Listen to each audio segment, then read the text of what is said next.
Recording is on. Oui, donc bonjour à tous. Donc aujourd'hui, on va étudier comment améliorer son confort estival, ou comment réduire du coup son inconfort. Donc pour ça, il existe différentes solutions, passives, semi-passives, avant de mettre les fameux multisplits que nous aimons tendrement. Donc aujourd'hui, on va balayer rapidement ce document pour mieux comprendre les différentes solutions existantes. Donc tout d'abord, on va voir rapidement qu'est-ce que le confort estival.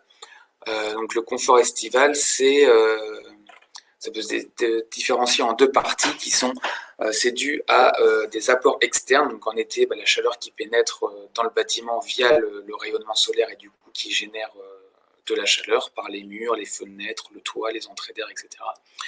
Mais il y a aussi les apports internes qui ne doivent pas être négligés et qui, eux, proviennent des occupants, en gros, enfin, de l'éclairage, réfrigérateur, télévision, etc.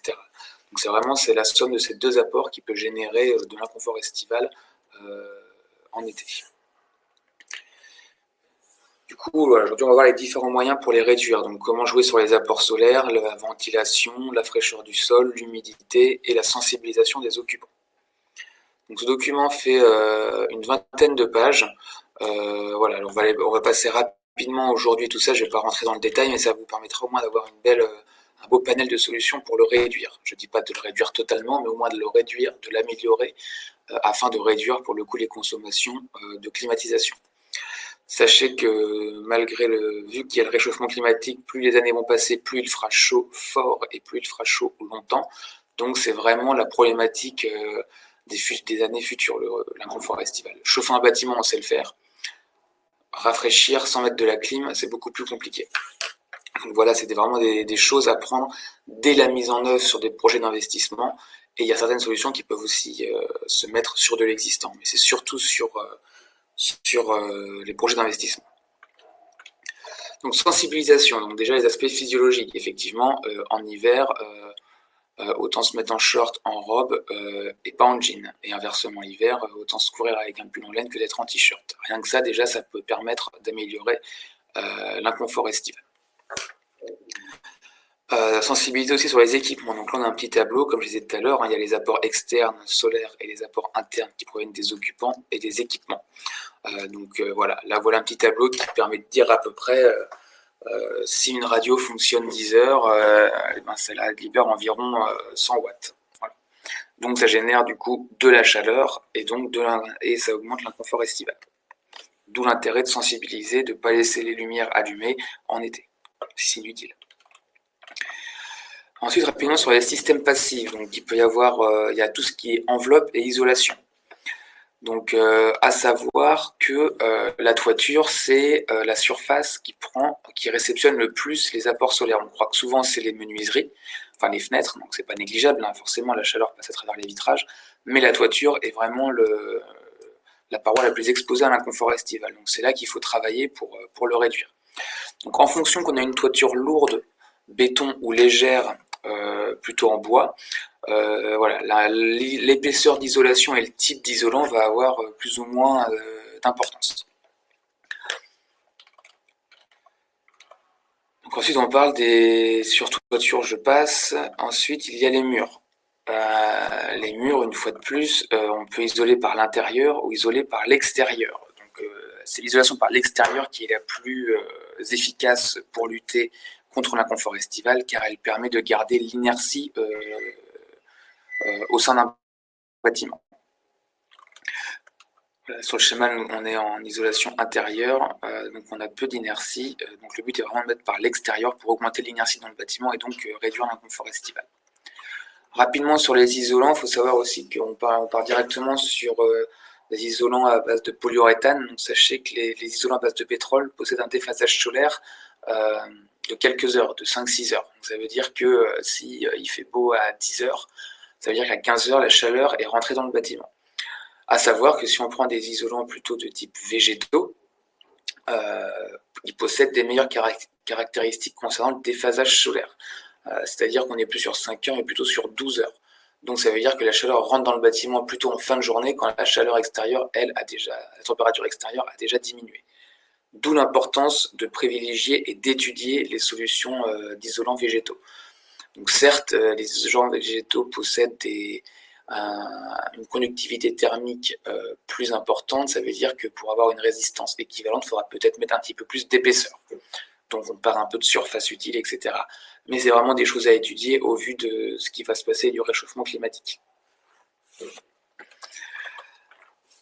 Ensuite, on peut jouer sur le plancher bas. Le plancher bas, donc le plancher, plutôt privilégier le carrelage ou les dalles qui amènent une sensation de fraîcheur plutôt que la moquette. Voilà, et plutôt isoler du coup en sous-face de dalle qu'au-dessus de la dalle.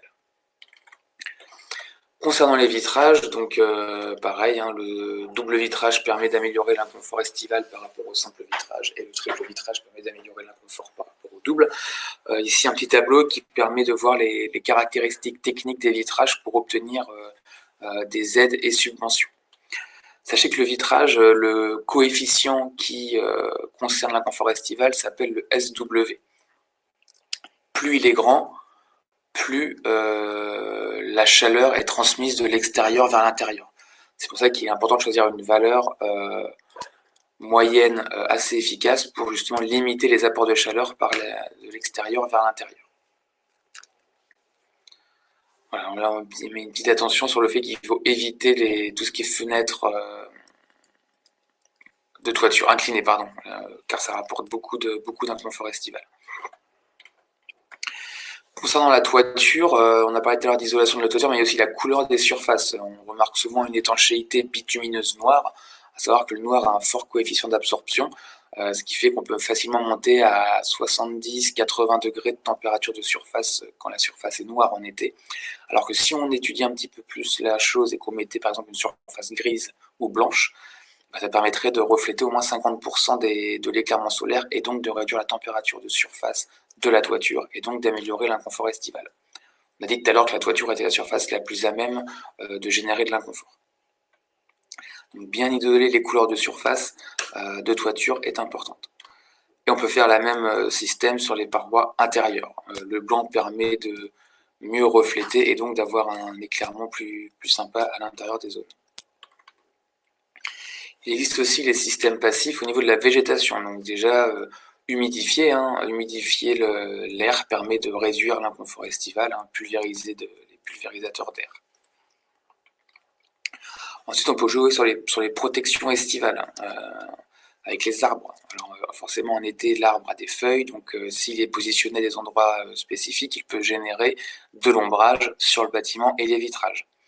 A l'inverse, en hiver, l'arbre aura perdu ses feuilles, donc il permettra de laisser passer les rayons du solaire et donc d'utiliser la chaleur gratuite du soleil pour se chauffer l'hiver.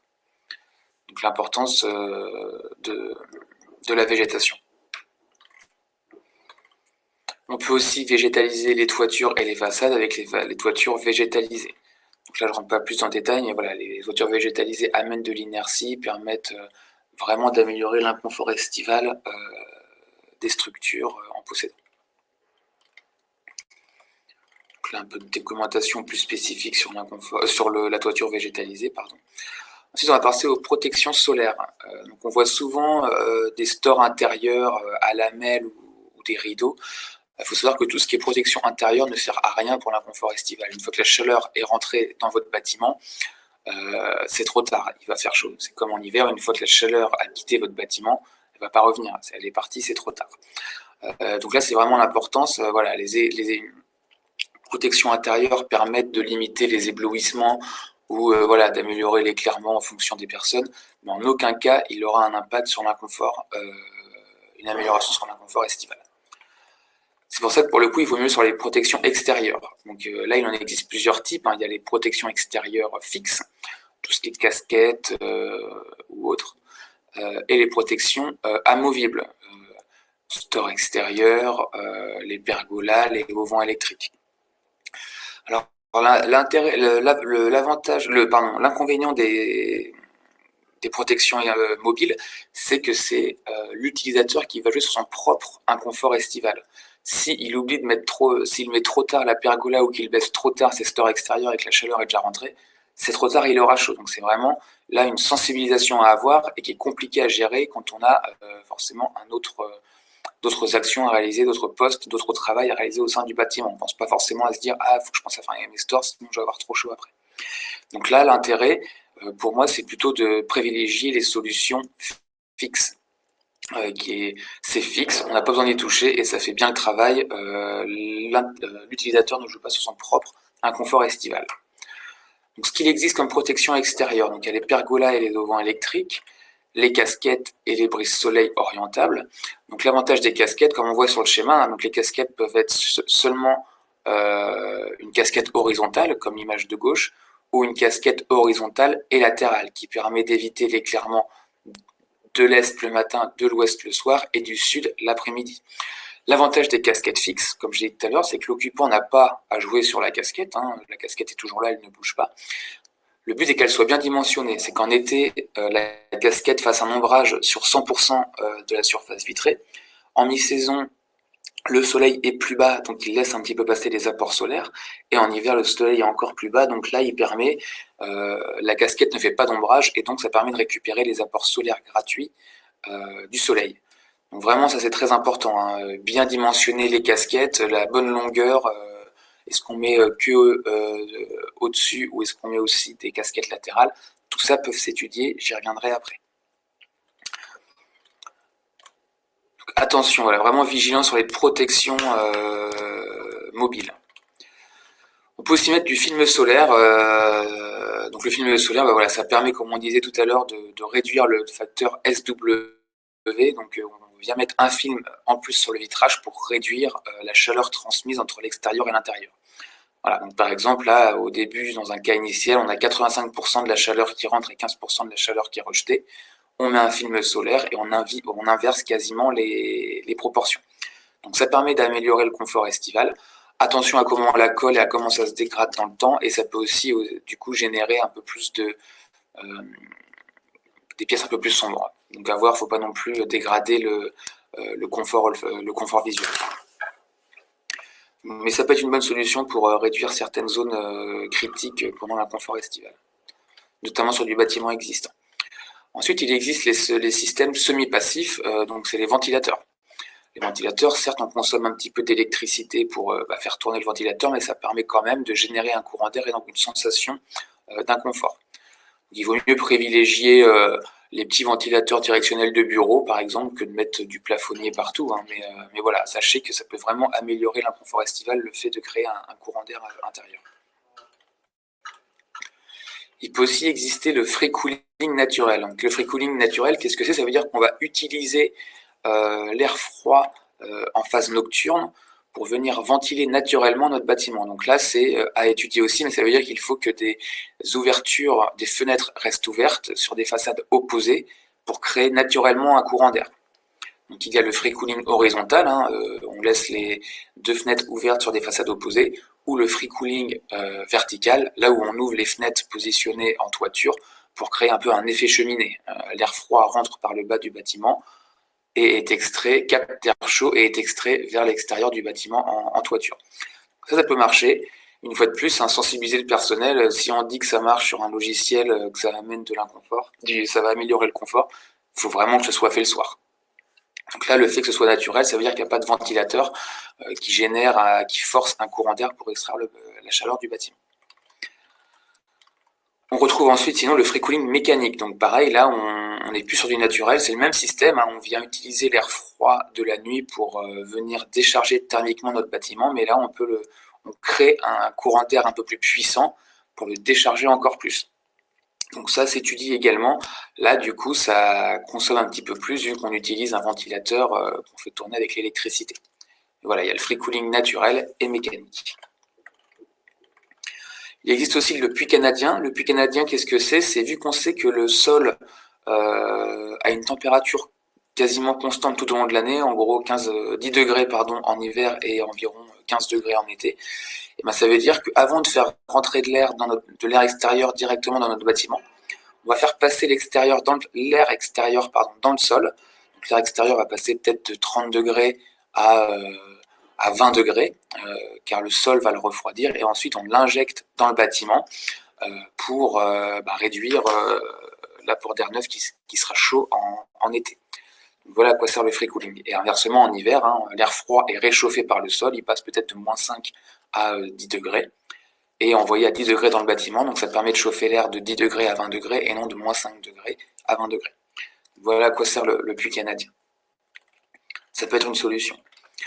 Il existe aussi les phénomènes d'humidification, donc on sait que tout ce qui est fontaine, mur d'eau, ça crée de l'évaporation naturelle, donc ça permet donc d'améliorer aussi le confort estival, comme les plantes, les plantes et l'eau permettent d'améliorer l'inconfort estival.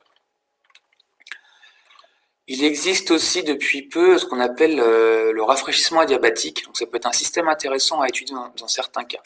Je vous l'explique rapidement, donc normalement on met de la climatisation. La climatisation, ça veut dire que peu importe la température extérieure, qu'il fasse 35 ou 40 degrés, si je veux 26, 25 ou 24 dans ma salle d'activité, je l'aurai. Je prends la télécommande, je choisis une température de consigne, on consomme de l'électricité et on aura notre température. Mais c'est énergivore. Là, ce qu'on peut faire de plus en plus, c'est le rafraîchissement adiabatique. Ça veut dire qu'on rafraîchit l'air extérieur en pulvérisant des gouttelettes d'eau dessus. Le fait de pulvériser de l'eau sur de l'air chaud va le rafraîchir. Cependant, il faut savoir que ce système a ses limites et dépend de la température extérieure. S'il fait 40 degrés à l'extérieur, on ne pourra jamais avoir 25 degrés à l'intérieur. On pourra peut-être réduire de 10-12 degrés la température extérieure, mais on sera limité physiquement par la température extérieure.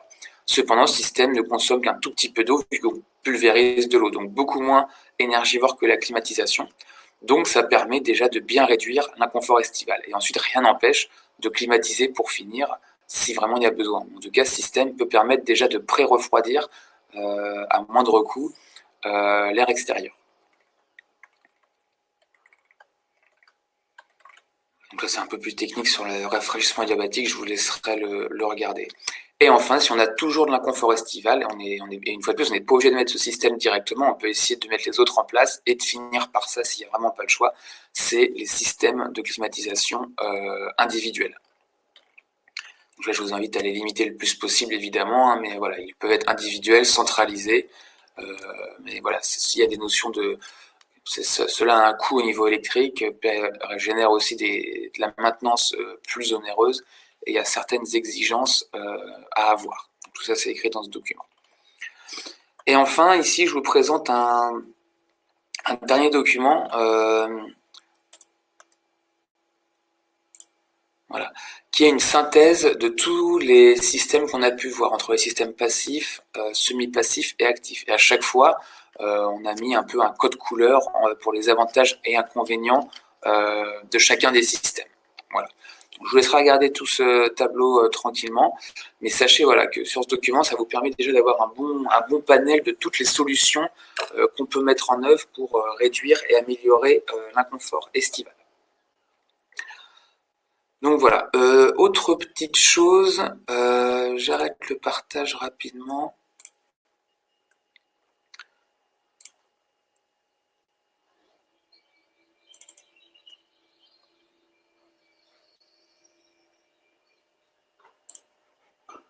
Je repartage rapidement mon écran. Voilà, autorisé.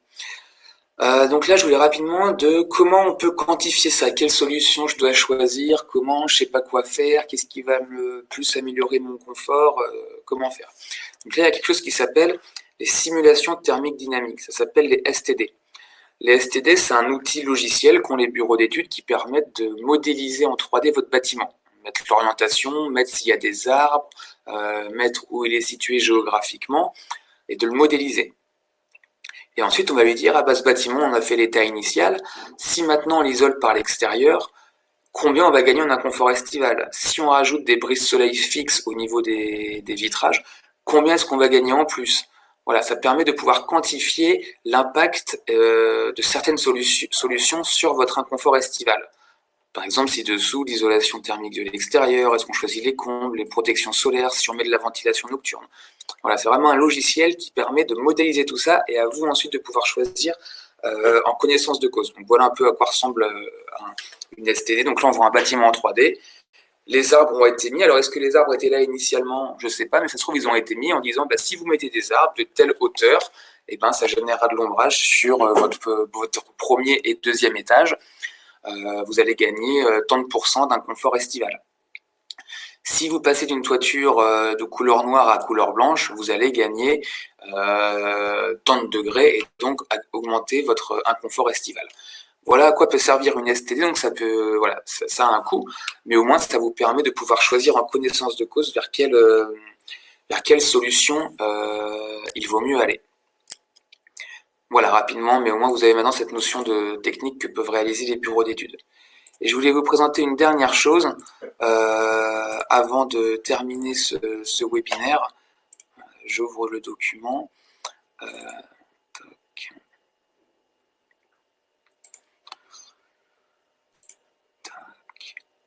Partager.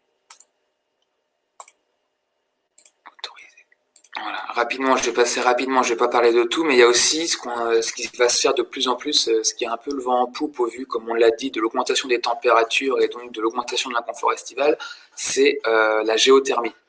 La géothermie, qu'est-ce que c'est? Ça veut dire qu'on utilise le sol pour se chauffer, mais aussi pour se rafraîchir. Comme je l'ai dit, le sol a une température constante tout au long de l'année, entre 10 et 15 degrés, et donc ça permet, on peut utiliser le froid du sol l'été pour se refroidir, et à moindre coût. Ça veut dire qu'on fait juste circuler de l'eau, par exemple, dans le sol, l'eau va se refroidir, elle va être à 10 degrés, et ensuite, avec une simple pompe, on emmène l'eau du sol dans vos radiateurs. Et donc vous allez passer de radiateurs chauffants ou du plancher chauffant à du plancher ou des radiateurs rafraîchissants. Donc vous allez avoir beaucoup plus de confort que nos fameux multisplits là, qui soufflent de l'air dans la nuque des résidents.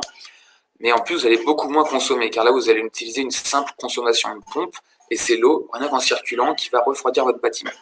Donc sachez que cette solution s'étudie, et en plus, vous pouvez vous faire accompagner sans frais par les relais ENR des Pays de Loire au niveau technique, juridique, administratif et financier. Et il y a des aides ADEME jusqu'à 60% à l'investissement sur ce type d'installation.